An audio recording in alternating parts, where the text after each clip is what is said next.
नमस्कार, स्वागत है आप सभी का के हरियाणा पर। इस वक्त तस्वीरें हम आपको सिरसा के एसपी कार्यालय से दिखा रहे हैं, जहां पर आपको बता दें कि एसपी कार्यालय के अंदर नानवाड़ा गांव के ग्रामीण जो है वो इकट्ठे हुए हैं और उन्होंने एसपी साहब से जो मुलाकात की है। मुलाकात की अगर कारण बताना चाहें तो पिछले दिनों लगभग जो 3 से 4 महीने पहले नानवाड़ा गांव की ढानी के अंदर एक बड़ी चोरी की वारदात को जो है अंजाम दिया गया था। उस चोरी के अंदर बात करें तो लगभग 20 तोले सोना और चांदी और $2000 और 27,000 के करीब जो है वो नगद रुपए जो है उस ढानी से चुराए गए थे। और ये चोरी जो है वो दिन दहाड़े जो है वो की गई थी और उसका सीसीटीवी फुटेज भी जो है वो वायरल हुआ था। उस सीसीटीवी फुटेज में साफ तरीके से दिखाई दे रहा था कि दो युवक जो है वो बाइक पर सवार होकर के आते हैं और उसके बाद जैसे ही वो उस घर के ताला देखते हैं तो ताले देखने के बाद दोनों युवक जो है वो सड़क के ऊपर बाइक खड़ा करते हैं और एक युवक जो है वो उस ढानी में घुसता है और ढानी में घुसने के बाद इस चोरी की वारदात को अंजाम दिया जाता है। उसके बाद तुरंत जो है वो पुलिस को सूचना दी जाती है, पुलिस की टीम वहाँ मौके पर पहुँचती है और सीआईए सिरसा की टीम भी वहाँ पर पहुँचती है और तमाम सबूत जो है वो जुटाए जाते हैं। लेकिन उसके बाद जो परिवार है वो लगातार रानिया थाना के और सिरसा एसपी कार्यालय के चक्कर काट रहा है कि जो चोरी हुई है उन चोरों को जो है पकड़ा जाए। उसके बाद परिवार को जो है वो साथ ले जाकर के जम्मू कश्मीर से एक चोर को जो है वो गिरफ्तार किया जाता है और 2 चोर जो है वो पंजाब से पकड़े जाते हैं। अब परिवार का ये आरोप है कि इनकी ढानी में जो चोरी हुई थी उस चोरी में सिर्फ 2 ही आदमी थे, तो तीसरा आदमी जो है वो कहाँ से आ गया। और पुलिस के ऊपर भी जो वो पैसे लेने का आरोप जो है वो इन परिवार के लोगों के द्वारा लगाया जा रहा है कि जब जम्मू कश्मीर गए थे तो उसका खर्चा भी जो है वो परिवार को देना पड़ा और लगभग 1 लाख रुपए जो है वो उन्होंने पुलिस कर्मचारियों को दिए, जिसके बाद जो है वो चोर पकड़े गए। और लेकिन जो चोर है वो पकड़े गए हैं, लेकिन इनका जो सामान घर से चोरी हुआ था वो सामान जो है वो अभी तक बरामद नहीं हुआ है और ना ही पुलिस ये पता लगा पाई है कि वो सामान कहाँ गया है, किसको बेचा है, क्या उस सामान का किया गया है उन चोरों के द्वारा, ये अभी तक पुलिस कोई पता नहीं लगा पाई है। तो लगातार जो है वो परिवार के लोगों का आरोप है कि पुलिस जो है वो उन चोरों के साथ मिली हुई है और उन चोरों को जिनको पकड़ा था उनको जमानत भी जो है वो मिल चुकी है और अभी तक ना तो सामान की बरामदगी हुई है और ना ही वो चोर जो है हमारे सामने लाए गए हैं। परिवार का लगातार यही कहना है कि अगर इस मामले में जो है वो कड़ी कार्रवाई नहीं की गई तो पूरे गांव को इकट्ठा करके जो है वो एसपी कार्यालय के बाहर धरना लगाना पड़ेगा, चाहे भूख हड़ताल करनी पड़े, लेकिन जो चोर है उनको पकड़ करके हमारा सामान जो है वो हमें दिया जाए। इस पूरे मामले को लेकर के गाँव के लोग और परिवार के लोग क्या कुछ कहते हैं। राजपुरा से पकड़ा गया, पंजाब से।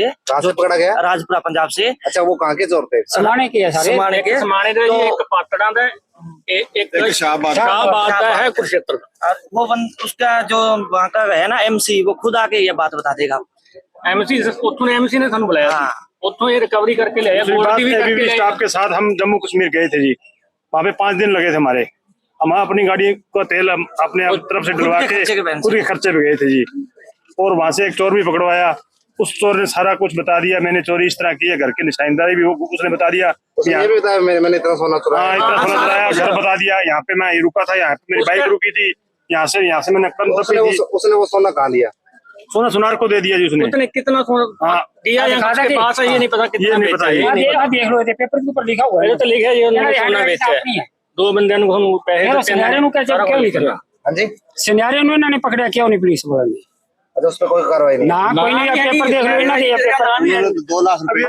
अब हमारे को ये भी डर है, प्रशासन ये भी बोल रहा है भी आपके साथ वाले बंदे भी उन्होंने उसी पकड़ांगे। क्यों पकड़ोगे भाई? वो हेल्प कर रहे हो मेरी, इसलिए पकड़ोगे कि वो गलत कर रहे हैं? हाँ, मैं सबूत दे रहा हूँ, सारे सबूत दे रहा हूँ। कितने गए हैं तुसी? ਅਸੀਂ ਇਹਨਾਂ ਦੀ ਇਨਕੁਆਇਰੀ ਇੱਕ ਨੰਬਰ ਲਿਆ, ਜਿਹੜਾ ਬੰਦਾ ਮੁਖਬਰ ਸਾਡੇ ਨਾਲ ਗਿਆ ਜੰਮੂ ਕਸ਼ਮੀਰ। ਇਹ ਤਾਂ ਕਹਿੰਦੇ ਵੀ ਕਿ ਉਹ ਬੰਦੇ ਦਾ ਨੰਬਰ ਹੀ ਨਹੀਂ, ਟ੍ਰੇਸ ਨਹੀਂ ਹੁੰਦਾ, ਉਹ ਤਾਂ ਗਲਤ ਆ, ਪੂਰੀ ਦਾ ਨੰਬਰ ਫਲਾਣਾ ਆ ਗਿਆ। ਅਸੀਂ ਪੰਜਾਬ 'ਚ ਸਾਡੇ ਰਿਸ਼ਤੇਦਾਰ ਲੱਗੇ ਆ, ਸੀਆਈਏ ਆਏ ਸ੍ਰੀ ਮੁਕਤਸਰ ਸਾਹਿਬ, ਉੱਥੋਂ ਕਰਾਇਆ। 3 ਲੱਖ ਰੁਪਇਆ ਇਹਨਾਂ ਕੇ 3 ਲੱਖ ਦੀ ਰਿਕਵਰੀ ਹੋਈ। 3 ਲੱਖ ਤਾਂ ਘਰੋਂ ਚੋਰੀ ਨਹੀਂ ਹੋਈ, 20 ਤੋਲੇ ਸੋਨਾ ਸੀ, ਚਾਂਦੀ ਚੋਰੀ ਹੋਈ। 25,000 ਗੁਲਕ ਬਣ ਕੇ ਲੈ ਗਏ, 25,000 ਇੰਡੀਅਨ ਕਰੰਸੀ, ਬਾਕੀ ਤਾਂ ਡਾਲਰ ਹੈ 2,000। ਉਸ ਤੋਂ ਬਾਅਦ ਜੀ ਲੱਖ ਰੁਪਏ ਪੁਲਿਸ ਵਾਲਿਆਂ ਨੇ ਸਾਡੇ ਕੋਲ ਲਿਆ। 2-3 ਲੱਖ ਦੀ ਰਿਕਵਰੀ ਕਰਕੇ 1 ਲੱਖ ਰੁਪਇਆ ਖਰਚਾ। ਹਾਂ, ਲੱਖ ਰੁਪਇਆ ਖਰਚਾ ਕਿੰਨਾ ਸਾਡਾ ਖਰਚਾ ਹੋਇਆ, ਖਬਰੀਆਂ ਨੂੰ ਦਿੱਤਾ, 2 ਹੀ ਦਿੱਤਾ ਇਹਨਾਂ ਨੂੰ। ਲੱਖ ਸਾਡੇ ਸਾਹਮਣੇ ਕੱਟੇ ਸੀ, 3 ਚੋਂ ਵੀ ਲੱਖ ਦੀ 3 ਲੱਖ ਦੀ ਰਿਕਵਰੀ ਹੈ, 1 ਲੱਖ ਸਾਡਾ ਖਰਚਾ ਹੋ ਗਿਆ। ਅਸੀਂ ਖਬਰੀਆਂ ਨੂੰ ਪੈਸੇ ਦਿੱਤੇ। ਹਾਂ, ਤੇ ਉਸ ਤੋਂ ਬਾਅਦ ਗੋਲਡ ਵੀ ਲਿਆ, ਸਾਰਾ ਕੁਝ ਲੈ ਕੇ ਉਸ ਤੋਂ ਮੌਤ ਬੰਦੇ ਚੋਰਾਂ ਦੇ ਏਰੀਏ ਦੇ ਸਮਾਣੇ ਦੇ ਬੰਦੇ ਨੇ। ਬਹੁਤ ਬੁਰੇ ਹਾਲਾਤ ਹੈ ਇਨਕੇ। अब पैसे ऊपर से और ज्यादा लग रहे हैं जी। बच्चा अपना बच्चा कनेडा गया है बेचारा, वो तो कमाई मेहनत कर की रहा है। कमाई थी जी, मेहनत वो सारा कर रहा है, ले 2 गए। तरीक को गया 2 जून को। ਅਸੀਂ ਬੜੀ ਕੋਸ਼ਿਸ਼ ਕਰ ਲਈ, ਨਿਮਰਤਾ ਹੀ ਵਰਤੀ ਜਾਂਦੇ, ਅਸੀਂ ਕਰ ਕੀ ਸਕਦੇ ਹਾਂ। ਅਸੀਂ ਵੀ ਮੁਖਬਰ ਜਿਸ ਤਰ੍ਹਾਂ ਪੁਲਿਸ ਛੱਡਦੀ ਆ ਨਾ, ਇਸੇ ਤਰ੍ਹਾਂ ਪੰਜਾਬ 'ਚ ਮੁਖਬਰ ਅਸੀਂ ਛੱਡੇ ਪੈਸਾ ਖਰਚ ਕਰਕੇ, ਅਜੇ ਤੱਕ ਵੀ ਚੱਲ ਰਿਹਾ। ਹੁਣ ਮੈਂ ਗਿਆ, ਮੈਨੂੰ 5 ਦਿਨ ਪਹਿਲਾਂ ਬੁਲਾਇਆ, ਉਸ ਤੋਂ ਬਾਅਦ ਮੈਂ ਐਸਪੀ ਸਾਹਿਬ ਨੂੰ ਮਿਲਦਾ ਹਾਂ। ਮੈਨੂੰ ਕਹਿੰਦੇ, ਉਹ ਕਹਿੰਦੇ ਆ ਜਾਓ ਬਈ ਤੁਹਾਨੂੰ ਦੱਸੀਏ ਤੇ ਫਾਰਮੂਲਾ। ਉਹ ਕਹਿੰਦੇ 2 ਬੰਦੇ ਤਾਂ ਸਿਵਲ ਹੈ, ਸਾਦੇ ਬੰਦੇ, ਬਾਕੀ ਪੁਲਿਸ ਹੈ। ਇੱਥੋਂ ਲੈ ਗਿਆ 11 ਲੱਖ ਰੁਪਈਆ ਲੈ ਗਿਆ, ਸਿਉਣਾ ਲੈ ਗਿਆ, ਸਾਨੂੰ ਨਹੀਂ ਪਤਾ ਹੈ ਇਸ ਤਰ੍ਹਾਂ ਸੀ ਵੀ ਕਿੰਨਾ ਸਿਉਣਾ ਹੈ। ਤੇ ਵੀਡੀਓ ਬਣਾ ਕੇ ਲਿਆਇਆ, ਵੀਡੀਓਗ੍ਰਾਫੀ ਕਰਕੇ ਇਹਦੀ ਵੀਡੀਓਗ੍ਰਾਫੀ ਕਰਕੇ ਲਿਆਇਆ ਪੈਸੇ ਦੀ ਔਰ ਗੋਲਡ ਦੀ। ਮੈਂ ਆ ਕੇ ਐਸਪੀ ਸਾਹਿਬ ਨੂੰ ਕਿਹਾ, ਮੈਂ ਕਿਹਾ ਜਨਾਬ ਆਹ ਗੱਲ ਹੋ ਗਈ, ਸਾਡੇ ਤੇ ਵਿਸ਼ਵਾਸ ਹੈ ਤਾਂ ਮੈਂ ਬੰਦੇ ਲਿਆ ਕੇ ਤੁਹਾਡੇ ਸਾਹਮਣੇ ਡਿਸਕਸ ਕਰਾ ਦਿੰਦਾ, ਨਹੀਂ ਤਾਂ ਐਫੀਡੇਵਿਟ ਦਵਾ ਦਿੰਦਾ। ਉਹ ਕਹਿੰਦੇ ਅਸੀਂ ਐਫੀਡੇਵਿਟ ਵੀ ਦੇ ਦਿੰਦੇ ਆ ਵੀ ਇੱਥੋਂ ਪੈਸਾ ਇੰਨਾ ਗਿਆ ਤੇ ਗੋਲਡ ਗਿਆ। ਫਿਰ ਇਹਦਾ ਕੋਈ ਡਿਸੀਜਨ ਤਾਂ ਹੋਵੇ, ਸਾਨੂੰ ਕੋਈ ਇਹਦਾ ਨਹੀਂ ਮਿਲ ਰਿਹਾ। ਅਸੀਂ ਬੜੇ ਪਰੇਸ਼ਾਨ ਹੋਏ। ਮੈਂ ਹੁਣ ਐਡੀ ਉਮਰ ਦੇ ਵਿੱਚ ਜੰਮੂ ਕਸ਼ਮੀਰ ਖੁਦ ਗਿਆ ਪਹਾੜੀਆਂ ਦੇ ਵਿੱਚ, 50,000 ਰੁਪਇਆ ਸਾਡਾ ਖਰਚ ਹੋ ਗਿਆ जो ਉੱਥੇ। चोर पकड़े हैं वो जम्मू कश्मीर में मिले हैं। ਇੱਕ 2 ਤਾਂ ਇੱਥੇ ਫੜ ਲਏ ਸੀ ਜੀ। ਹਾਲਾਂਕਿ ਉਸ ਦਾ ਵੀ ਰੀਜਨ ਹੈ, ਚੋਰ ਸਾਡੇ 2 ਹੀ ਸੀ, ਇਹਨਾਂ ਨੇ ਤੀਜਾ ਚੋਰ ਬਣਾਇਆ, ਸਾਨੂੰ ਨਹੀਂ ਪਤਾ ਵੀ ਉਹ ਕਿਸ ਤਰ੍ਹਾਂ ਬਣਾਇਆ। ਜਿਹੜੇ ਮੇਨ ਚੋਰ ਸਾਡੇ 2 ਸੀ, ਪਹਿਲਾਂ ਵਾਲੇ ਫੜ ਕੈਮਰੇ ਲਏ। 2 ਹੀ ਚੋਰ, ਇੱਕ ਬਾਹਰ ਖੜਾ, ਇੱਕ ਇਹਨਾਂ ਦੇ ਘਰੇ ਵੜੇ। ਇਹਨਾਂ ਦੇ ਨਾਲ ਇੱਕ ਹੋਰ ਟੌਟ ਹੈ ਜੀ, ਐਲਾਹਾਬਾਦ ਦਾ ਕੋਈ ਰਿਸ਼ਪਾਲ ਸੰਧੂ, ਉਹਦੇ ਰਾਹੀਂ ਇਹਨਾਂ ਪ੍ਰਾਈਵੇਟ ਬੰਦਾ ਹੈ ਕੋਈ, ਉਹਦੇ ਰਾਹੀਂ ਇਹ ਪੈਸੇ ਖਾਂਦੇ।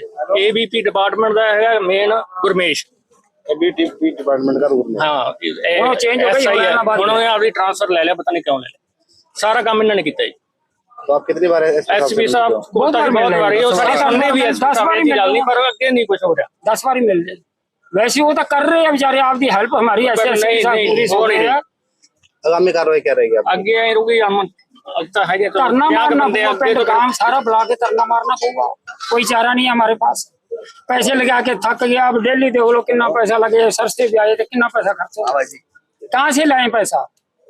करता आगे मुद्दा हो गया सारा कुछ। पुलिस प्रशासन मजबूर कर। हाँ जी, क्या मामला है? मामला ये है जी, अंकल जी के घर पे 15 मार्च को चोरी हुई थी, जिसमें से 35 से 40 तोड़ा चांदी है जी, 20 तोड़ा सोना है और 2,000 कनाडा की करेंसी है और बच्ची का गुल्लक है जिसमें 25 से 30,000 रुपए थे। तो इन्होंने, हमने खुद जाके इनके चोर पकड़वाए हैं साथ में, ठीक है। रिकवरी के नाम पे भद्दा मजाक हो रहा है, सिर्फ 2 लाख रुपए दिए हैं बाकी।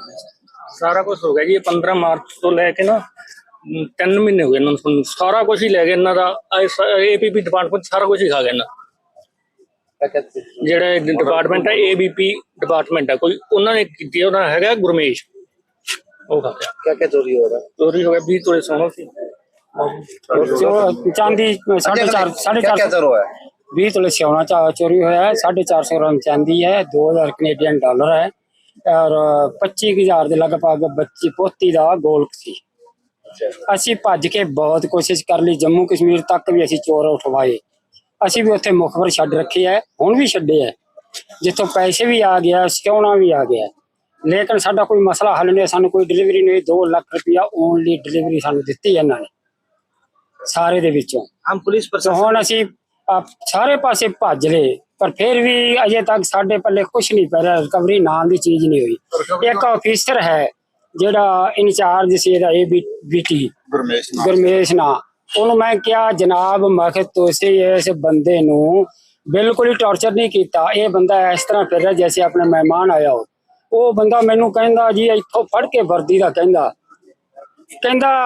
हमारे को साड़ी वर्दी की जरूरत है। मैं कि मेरा घर बर्बाद हो गया, आपको वर्दी की जरूरत है, मेरे पैसे और लग रहे हैं, तो हम क्या करें। वो लोग जो जिन्होंने चोरी करी वो पकड़े भी गए? हाँ, 3 बंदे पकड़े गए, तीनों की जबानत भी होगी। इन्होंने प्रशासन ने कुछ कराया ही नहीं, हार्ड वर्क को कुछ नहीं कराया तो आपकी रिकवरी नहीं हुई? ना। 2 लाख रुपया ओनली रिकवरी के नाम पे 2 लाख रुपए भद्दा मजाक कर रही है। भद्दा मजाक ही होया। 2 लाख की रिकवरी हुई है केवल। हाँ जी, अच्छा, घर की निशानदेही और घर की निशानदेही सारा कुछ किया। फिर चोर भी हम जम्मू से पकड़ा कर लाए हैं और उसने कह दिया कि मेरे को सिर्फ इन्होंने 50,000 रुपये मिले थे मेरे को। हाँ जी, तो सेवना कह रहा हमारे को कागज किधर गए, कागज दिखा देना भी सेवना बेचता तो फिर सेवने का उन्होंने सिंगारे को क्यों नहीं पकड़ा। सोनार को आप अपने आप पास रिकॉर्ड है? हाँ रिकॉर्ड है, पेपर है अपने जो सारे कितने लाई है निशानी कहते दिखा पेपर। पुलिस कह रही है, असि नहीं कह रहे। भी वो तीजा चोर कहता सोना बेचता तो फिर वो सिनेरियो क्यों नहीं तो आज एसपी से मिले हो, क्या आश्वासन दिया? सब को मिल रहे हैं, बार बार मिल रहे हैं, लेकिन कुछ नहीं हो रहा। एसपी साहब तक कह रहे हैं इनको सस्पेंड करो अफसरों को, लेकिन कुछ नहीं होता। हम परेशान हो गए, गेड़े मार मार के रुपया। और आगे ना सुनवाई हो रही होगी तो आप क्या करोगे? हम तो ये प्रोटेस्ट ही कर सकते, उसके बाद फिर कोर्ट है, हाई कोर्ट है, फिर इस तरह चलेगा। धरना प्रदर्शन इतने लावांगे, फिर और की करांगे? हम दरी बिछाएंगे जी, फिर बैठेंगे भूखे। अभी तक कुछ नहीं करा, सारा पिंड साडे नाल है, पासियासी दे लोग भी बहुत नाल आए इस औखी घड़ी दे अंदर। देखो फिर इन्होंने कोई रिकॉर्ड दे नाल पुलिस वालियां ने हार्ड शब्द नहीं वरते, भी उन्होंने कोई लाइन बनाई जिहदे विच जज अपना ओहदे ते एग्री हो गई भी मैं रिमांड दे रहा, बेल ताई हो गई, ते रिमांड ही नहीं बनाया सी, उन्होंने बेल भी ताई हो गई, मतलब कि इन्होंने ਧਾਰਾਵਾਂ ਇਹ ਜਿਹੀਆਂ ਲਾਈਆਂ ਉਹਨਾਂ बड़ी इजी वेल हुई है। प्रशासन ने इन्होंने केस को